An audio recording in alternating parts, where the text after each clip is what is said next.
Hello everyone, I wanted to do a Should I Fly It featuring Quickdraw today. So we'll do a quick rundown. It is Quickdraw, it comes in at 29 points for Pilot Skill 9, 2 attacks, 2 agility, 3 hull, 3 shields, and she is the Special Forces TIE Fighter pilot who once per round, when you lose a shield token, you may perform a primary weapon attack. Then upgrade wise we have Special Ops training obviously, and that is when attacking with your primary weapon from your primary firing arc, you may roll 1 additional attack dice. If you do not, you may perform an additional attack from your auxiliary firing arc.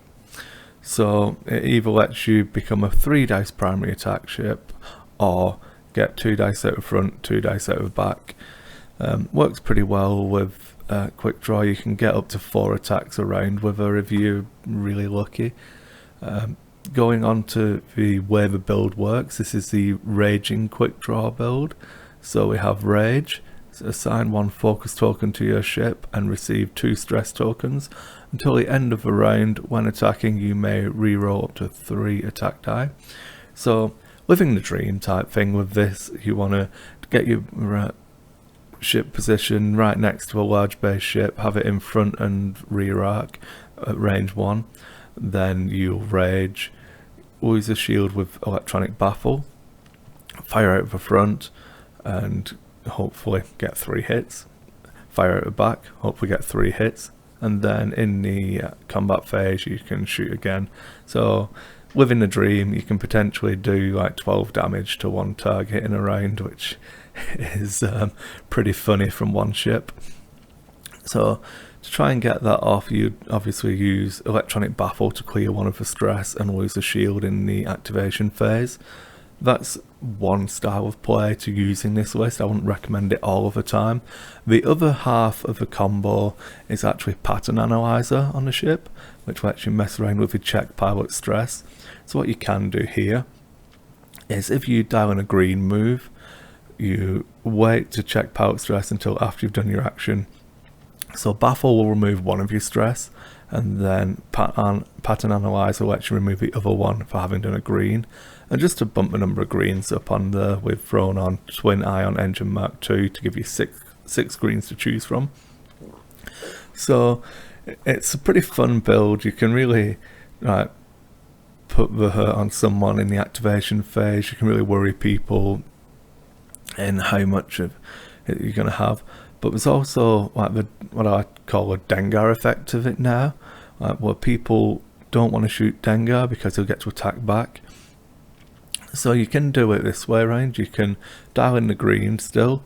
You can then rage, get your 2 stress, don't baffle, just clear 1 of them with your green move.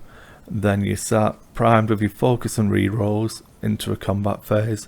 You'll get your shot as normal, and then people are going to have to choose if they actually want to shoot you back because you're going to get that reprisal shot at them, or they'll just not do damage and you're happy because it's still a wasted shot. That's a more conservative way of playing with Quickdraw, and like I say, it's that kind of Dengar effect. And I thought a good pairing with that type of thing is something that you want people to be trying to pile fire onto, and 2 Onyx Squadron pilots with X7 and Stealth Device seem to fit that bill okay. They have the potential to shrug off quite a lot of firepower. 4 agility with focus evade can do good things.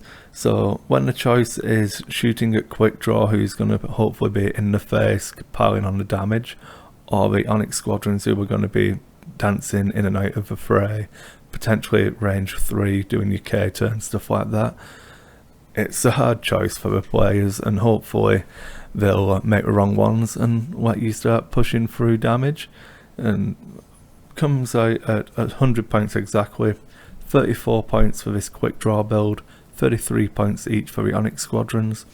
So I think there's potential for this to work. I know locally triple defenders have been doing pretty well. There's always a choice to go hull upgrade over stealth device for the same number of points, but I think this one, if you have average dice, should be more beneficial. Obviously depends what list you run into, but It's got a good amount of hull and shields. What's that? 18 hit points across the 3 ships. You don't have to burn through Quickdraw shields yourself, but you do have that option. And I think it gives a good balance between low powered skill for the defenders and then the ace in Quickdraw. And it's a different kind of list. Not many people are flying this at the moment, so should be good fun. Get it on the table and see what you can do.